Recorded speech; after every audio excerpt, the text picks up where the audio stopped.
Nakolo bano lelo nga so zui générique nanga exemple ya ngingo. Otie générique ya wera. Ego beta ba générique zu wera sala peta niveau ngingo. Est-ce que un jour peut tokoki ko mona ke ndeko na biso Olivier asali featuring to le bondre na fie Fali na vie Ferre peut-être Kofi? Bango songa na sala featuring na bango ezalaka na but moko pour la gloire de Dieu. Ya ba âme photo gagner. Ya ba âme seza difficile, ya ba âme seza facile. Pasteur Nabiso Denis Lesse akomi nango ndenge akomi na ba entourage ya kosala musique ndenge za bongo pona yo azosala na ye malamu parti ya évangile.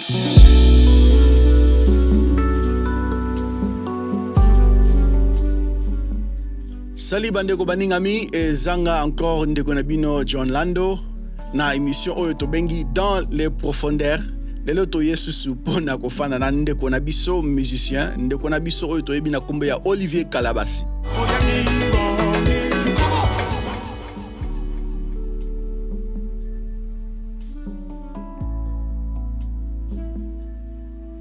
Biso nyonso toyebi eza nango na eloko moko eza nango na raison moko te na expliquer bino qui est Olivier Kalabasi.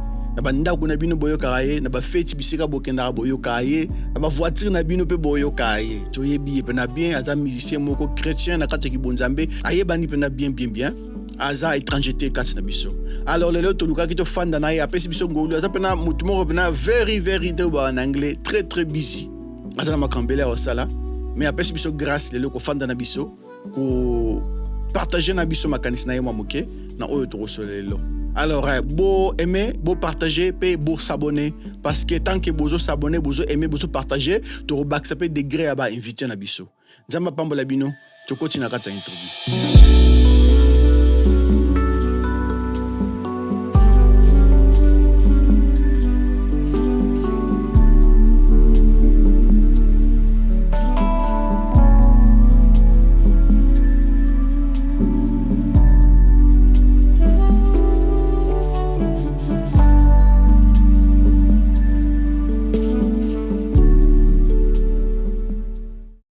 Papa Olivier, tu peux se mbote? Mbote. Boni, ozamalamu vie ezole kande nini? Ça va, nzamba zo batela ezole kanango bien na mawanzambe. Ah, très bien. Papa Olivier, merci beaucoup pour nandengo pesi biso sous temps pe considération et refanda na biso nabi ki oza pena mutu mo très busy, ozo préparer ba concert, ozo préparer ba album tout ça. Ça veut dire tout ça penza dengue ba en anglais grateful. Pour natang o pesi biso pe ko fanda na biso. Ouais, tolinga kaka to fanda na wa muke pona kaka ko solo na yo. Bien sûr ozana concert zoya to lingi pe ko yebisa baninga bande ko baninga mito o peso temps o pesi biso ba détail. Mais to lingi pe ko yeba moi ndenge baba en anglais background. Bisika uta ndenge o bandi na musique, eloro nini pousse yo okota na kata musique. Pe pona nini musique nzambe uleke ndeza bat mususu musique mukili tout ça. Yango mingi toyebi yo ke obandaki na groupe Pesa Mundu Passage soki na salaire RT. Tant que tant bozaki na ba parti ba renelo kwa tout ça oba robeta base. Ouais. Yango na lina tu na bongo changement wana ke ya ko wuta kozala bassiste pona ko koma artiste na liboso e bandi ndenge nini inspiration ni nozwa ki pona ko sala changement ya bongo. Bon, changement wana. Bonjour d'abord. Changement wana nakoloba ezalaki nango déjà parce que nazalaki bassiste mais nazalaki pe déjà chanteur. OK. Nazalaki multitalent. OK. C'est-à-dire na poste nyonso balinga bachanga na ngana zalaka na moi eloko moko ya bien. Mais c'est vrai que changement ya de bassiste à chanteur na kanya ka ngo tezaka ba perfection na bando sala. Ya ngom tesala ki na komaki obligatoire fona likaliboso. OK. Et tombaki que album mon boyezaki ya nanyango. Ya ser ya tout album de single. Faire na biso mo mimi mavati kwa ça qui single. Ouais. Il fallait mutu moko animé. Alors normalement on attend on a parti mutabane ko animé trop mais parti na biso azwa ki tante wazaki opérationnel te ba yo sala ki ngana animé mais tant on animé na single wana et façon nanga ko animé et intéressant ba tout nyonso. C'est comme ça que c'est parti. Okay. Ya mwana petit na yo le kaliboso. Ah, c'est beau, très bien. Est-ce que Nathan ou Nathan vous aussi est-ce que transition pour na tant aussi le changement qui entre bassiste pour na peu comme appel artiste na yomoko. Ezala ki ma solo qui na équipe, ezali ki bango moko pe bazaki d'accord na ndengo sala ki changement o ezala ki omoni ki tan na yo na bango et sili olingo ki na nzela na yomoko kaka. Non. Changement on a des bassistes à chanteurs déjà na bandaki même na groupe. OK. Et comme il na temps mo boyo yo na yaki na mo pepe mo boyo yo ba ninga msu bazaki na ngote donc na komaki obligé à rozala chanteur animateur. OK. Je me rappelle une réunion que René Luka Salaki a ici bango le bi désormais Olivier nous ala kana si matin na banda zappel liboso si ko photo ça tout Luka bassiste mon boy pour so Olivier za liboso bassiste on a beta déjà on a réunion à la prince de la paix déjà donc bandaki déjà quoi et tanga maki na ngoki et okende bongo. OK, ça va. Yebisa biso na no moke tozonga na mwasima ko banda na yo na groupe pesa mundu passage e banda ndenge nini ezai ke ba mona ika ozaki na tana na ndenge ba mingi bazalaka babeta na église aza baptiste na église mutu mo akutie na église o ezape ke yo mona ki groupe ezalaki OK o sali test o ale ba ndimi pe kota na kati e banda ndenge ni pona kota na kati. Bon groupe prince de la pesa dia groupe nanga groupe il y a quartier na biso. OK. La plupart des moments on a biso so toza ba na quartier moko. Toza ba venir, c'est-à-dire parti aza na venir na sima na biso, René aza na 2 avenues après biso, Kaklo aza na bimoko après biso donc toza ki voilà et Gabi toza avenue moko mais bango faut 4 sama il faut que n'est pas na bango de l'autre côté, côté à Semlik. Donc les orchestres oyo et banda la misu nanga wana ta mona muketi ni na ye poto après nga na yaki poto bango batikala ki na sima mais tango baye siko bayaki sans bassiste bon maman wala ko ne maman nzambe ka bayaki sans bassiste wala penga déjà en Europe na koma idée danger na basse ça dit na koma ki comme on a comme idée ko tanga na basse bango siko bayaki sans bassiste ba on tala siko tango bayaki na ndako ba koma ki ba tala concert ya Matus ya frère Matus Samuel sikoyo na concert wana ngam na bana obeta allez Kaklo sikoyo Boomer na biso aso abisi producteur abi mais toi na besoin bassiste otoko zo wapi ba iba te rezanga wana na koli ba iba tege na koma pende ngwana toi na besoin mais viens wana lobi mais bassiste ka Olivier o ka la bassiste toi faut bobengai na vanda ka boye wana nazo travailler na ba camarade banga ni banda na monde ba benga Olivier prince de la payer bazo lukanga ngani ba ye wana batunanga da pesa ko to Kaklo ya tout ça koto faut ya na répétition t'es pas pasteur Hippolyte voilà na bi bon premier été na roya. OK. Tant on a eu répétition wana na koma na kuta 3 bassistes liboso nanga ba vie mo boy ba na obeta na bango pe bien na pe na ye na tali bango ba bisinga no babi mekana nze moko na beti siko alléluia nkolo mais façon na beti la gango ouais ça dit ba bassiste na msusu ça ne passait plus donc yango un peu.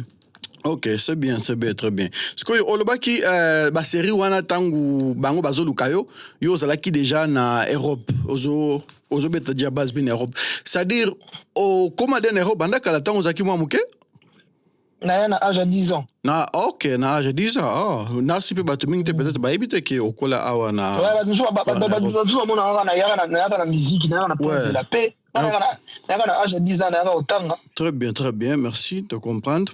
Ce qui n'a retourné par rapport à la musique, parce que débat moko et banda kalameti lelo tozara nango karata na ba église point de vue na yo o na makanisi na yo o kansandeni par rapport ya ba chrétien oyo ba yokara na bango musique ya mokili oyo biso to benga comme ke ba fali ba wera tout ça est-ce que eza malamu o eza mabe?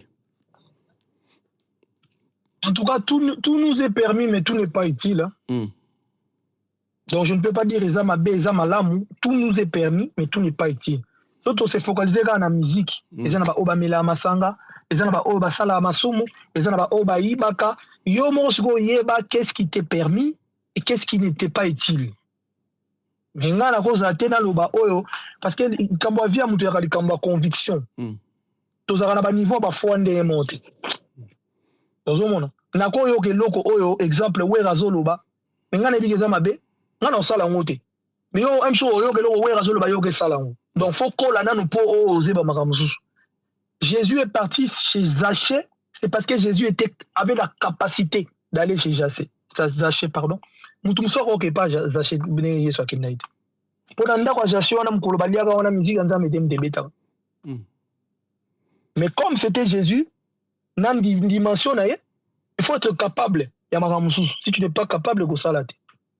Mais la façon dont tu balobara ke ndenge balobara musique eza eloko moko ekotaka na kata esprit eza kaka makambo ya ba sonte mais eza makambo echanzaka pe molimo ya mutu. Makambo ya ba esprit wana, la clé de ta vie, c'est toi qui le détiens. Pourquoi toke na l'église, toke na opesa molimo na biso panzambe? Parce que font les pas la biso même pas panzambe. Pourquoi toke dans une église? Topesaka accès panzambe asa na biso o ya lingi. Ça veut dire banzembo wana peso ki yo lingi opesa ngo accès côté ça le lingi yo ezara yo. Eza ignorance te. Il est temps que l'homme se prenne en charge, l'homme a comprendre ma capacité. Dieu est tellement démocrate qu'il a créé biso apesa biso na fongo la vie na biso. Mais à ça la biso ma proposition. Je mets devant toi la vie et la mort. Choisis la vie pour que tu vives. Ça veut dire ils ont accès mususu oyo comme la yo moko mutopesi yango. Ils ont ngote ko e kote bomi yo non. Et bon ce que tango ba musicien ya mokili bango moko mususu ba bima ba opesa ba témoignage bazolo ba ke o na kata musique nanga na saki ba sacrifice pour na meka ko bon ba. Je vais être sincère avec toi, la plupart de ba sala ba témoignage ba excusez-moi ba aventurier. Pourquoi? Balingaka intention ba toza la tourner vers bango. Pourquoi? Tant ba longwa mbala moko na lobi bien. Na tant on a ba témoigner te point.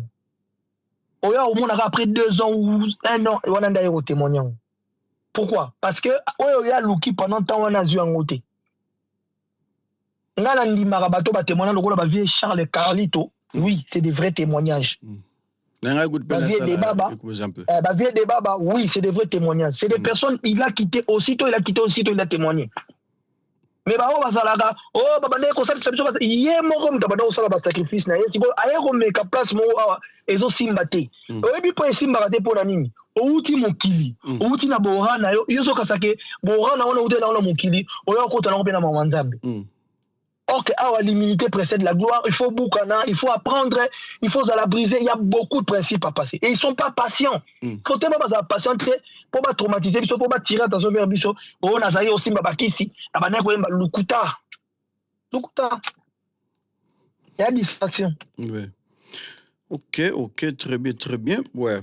Question au Karayasuka parce que par rapport à temps, il faut qu'il y ait par rapport il y a musique pekande tolobara et là on est oyo kanisi ke eza raison nasima ya ceux qui pena tolobi vérité ceux qui toki musique à mokili ni atara penza oyo ki pena batu pena ba beta ndule ya mokili pena o santi pena ke a pena ndule ezali mais ce qu'on pona ni ce qu'on a ba chrétien atape soki ke ata soki boni ati ndenge ni me ezala ka penza ndenge moko te soki eza kendengo lobi ki na kati ya mili mwana ezala na opeda ba parce que batu suba lobara eza ba kindoki na bango ba sacrifice na bango ba sala tout ça sko yo na opinion na yo ezala nini ke oyo ebimisaka musique mokili moi bien koleka ke musique nzambe akolo bano lelo ngaso zui générique na nga exemple ya ngingo otie générique ya wera omona pe ke ngingo ko beta certains génériques à wera ngingo eko beta ba générique wera sala peta niveau ngingo on se comprend ils en ont été ko ba on ba nyataka o ba simbaka te on se comprend ils en ont ngaka likambu c'est le travail et nous les chrétiens on n'ose pas eux ils osent so yo kinga oyo kamso ba ngala kina ozo mso na ozo même ba parole ya ba juif ya ba arabe nazo kotisa ba style moko boyo eza bango ba ozaka yango to mona bango lokola banzambe te biso to ozaka te. Le problème que nous avons c'est ça. Parce que raison les animaux oyo katiki biso to ozaka te. On est de toi ba période. Toi ba période to banga. Mais ngala banga te. Ngala kino ka ba musique na ngato komona ke ce type ose. Tant que tu dis ko banga ils ont dit ko banga nini ko banga batu ko banga ko mekelo ka sika oza. Oui, ko banga ko mekelo ka sika ko banga batu parce que ngala obanga te pona biki na osala ngona mutema mo pur. Na osala ngona intention mabete. lelo so tuni ata ba misia mokili ba webi so ke wa ya beta ka danger to na koma référence ba sebene pona ni pona oza ya ba biloko mususu ya biso to bete pa nanga oyo kango ba misia maison mais bazo beta ya na sebene mo boye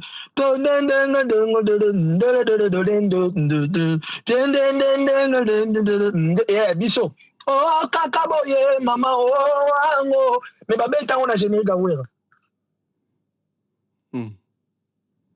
kolobani mais wana esala maka mingi ke ba musicien mokili bango ba ezango normal pona bango kozwa oyo ya ba bonzambe biso to na richesse moko on se rend pas compte que on peut être plus fort que tant bango bazoka na ba nzembo na biso ozomwa mutu pena azobeta sebe na bongwana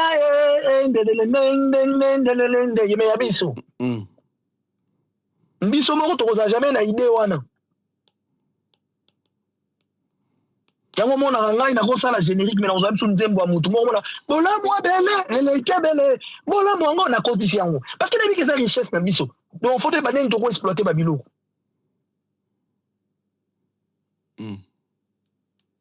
ok ouais natuna susu koyo par rapport à la musique parce que tout le monde qui kalaming tepe moko ya ba musicien chrétien oyo toyebi eza nango na rene vona ba kumbawa mais biso no toyebi ke oyo bazo sala ba featuring na ba musicien ya mokili pona natuna na pona yo moko est-ce que un jour peut tokoki ko mona ke ndoko na biso Olivier a sali featuring to le bondre na Fie Fali na Vie Ferre peut-être Kofi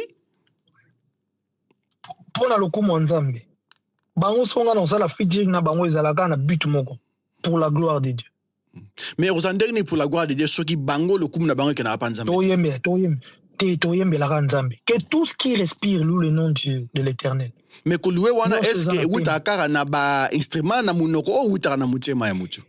Non. Tu sais, ce qui est important pour l'homme, c'est l'action. La parole dit vaut mieux l'obéissance que les sacrifices. Biso tozala ba sacrifice. Hier soir aussi, c'est l'obéissance. Et l'obéissance qui est important. La Bible est très intelligente. Hein. Journal, le bouquin mon Bible c'est autant à passage mieux autant à temps on a bamaillé les belés et aider même pour vivre. On s'est trop mis à l'écart avec ces gens-là. Il y a un moment on a du mal à les gagner. Mais il faut les gagner avec amour et avec sagesse. Et bah, monsieur, la différence qu'on a, c'est parce que la musique, c'est un mot très secret. Et où tu pas nzambe, il y a des musiques où tu as des façons d'adorer nzambe. Bango, normalement, dans le mot lobby, bango, ba musique, na bango, ezara mingi, mingi, chéri, moi, si, boué, ça dit, bazo la xale, biseka, mutema, na bango, ezali. Comment que tu peux adorer avec mutu ya bongo oyo ke mutema na e ezala ngo na nzambe te oyo ozo adorer. La parole nous dit je vous ai donné le pouvoir de marcher sur les scorpions et les serpents. Et la mission que Jésus nous a confiée sur terre, c'est d'aller partout dans le monde, prêcher la bonne nouvelle, tout comme ça va tout sur ma disciple. C'est très important. C'est des âmes que nous devons gagner. Il y a des âmes qu'il faut gagner. Il y a des âmes qui sont difficiles, il y a des âmes qui sont faciles. On est des gros poissons. Par contre, ça peut être utile dans ma manzam. Au moins, on a été bon, on est bien solo. Solo. À l'ultime, on est solo, ça a un impact à ma casse dans ma manzam. Bien sûr. Peur que Satan bang à la toze ou à mon bateau. Parce qu'il y aura un côté de sa vie sur la moutou. Il y a la lumière. Il y a la ténèbre.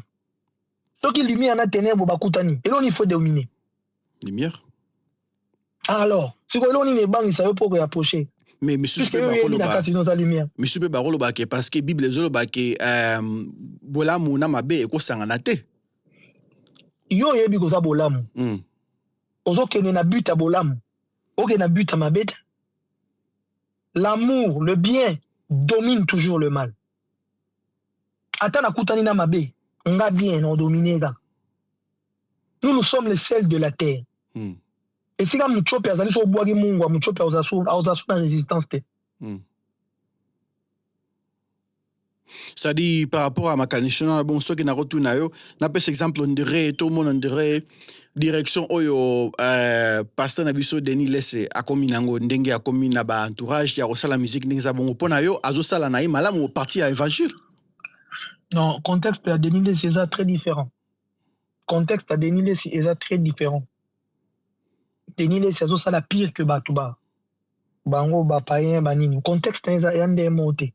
Lui c'est un pasteur renommé reconnu. Il chassa les démons, il pria pour les malades. Bon, contexte est très différent, ça n'a rien à voir avec Magam Toloba. Mais ce retourni yemoro akolo ba ke ye azo salondre ne bansu ba mission ya Paul ke ozo kende pona non na façon que ndenge tolobi ke ye azo mona ke aza lumière azo kende bisika tenebre zali pona ko benda bona katse lumière na ba action na bongo. Bon, yango na lobby c'est un terrain où il n'y a que lui qui peut avoir ses réponses. On a maîtrisé. Ok. Pour ils ont mal interprété par respect et puis par distraction. Donc, la ligne de Rokota terrain, on a mais il est bien placé pour me jouer. Ouais. Pour expliquer autour de la question. Mais, et le contexte n'a rien à voir. Ok, na comprendre, pas de problème. Encore, papa, nabi ki tang eza muke, so merci beaucoup mingi sur ce point na ndenge ko fana na biso. Ndenge toloba ki ne bande to ebi ki ozo préparer concert, so ki na bosaniteza na Dallas, Texas. Nazo beta le 18 novembre na Texas, na Dallas, et le 9 décembre nazo beta na Paris. Ok. Le 18 na Texas, le 19 décembre na le 9 décembre. Le 9 décembre na Paris, ouais. So qui okope se biso ba susu osko zo no mwata na yo, yebisa biso so ki ba projet pe zali, so ki pe ba makamsi zali o ba projet za na ngote ba projet ngona kana lobby ba concert sauf que le 11 oyo sorti album Kembo na Kembo sur téléchargement et Silien. Ok, très bien, c'est ça, papa. Encore, ouais, na Monique, pour n'alelo, to kostu kanabisawa, makamu mingi za ya rotuna, makamu mingi za ya rosole, za belle, mais nabi ki vous appelez dans la tante, au m'équipe na opé sabiso moi faveur, to sepel na openza. So kinza ba osunga, so pe yo oko lingana, peut-être prochaine fois, to ko continuer sur to fan la suto solo là, ata so ki to refanda dans la même place, mais nzambe moro aye bindenge yekende. Encore, papa Nabiso Olivier. Pas de problème. Merci beaucoup. Nzamba Pambola Pena Mingi. Merci pour notre temps aujourd'hui pour notre fan Nabiso. Merci Nabino Penzama Pambola Bino. Ciao. Merci papa. Bonne journée. Alors, bandeko baningami ndenge binu morobo moni bo yoki ndeko Nabiso Olivier Calabas apesi biso mwa muke bisika abandi mwa muke njela na ba difficulté oyo ya kutami na yango na nzela na ye ya kozala oyo ya zali lelo artiste na musala zali pe apesi biso ba point de vue na ye oyo ya moni ndenge bat musu baloba ke eza malamu te ko yemba na ba musicien ya mukili eza malamu te ko landa ba mélodie ya ba musicien ya mukili boye apesi biso ke mélodie za on kara limité mbala sima soki nzamba sungi to kofanda na ye lisusu pona komeka kokota susu na dans la profondeur ya makanisi na ye ya carrière na ye pe koyeba oyo nzambe atina kata mutema na ye pona futur ndenge zoya.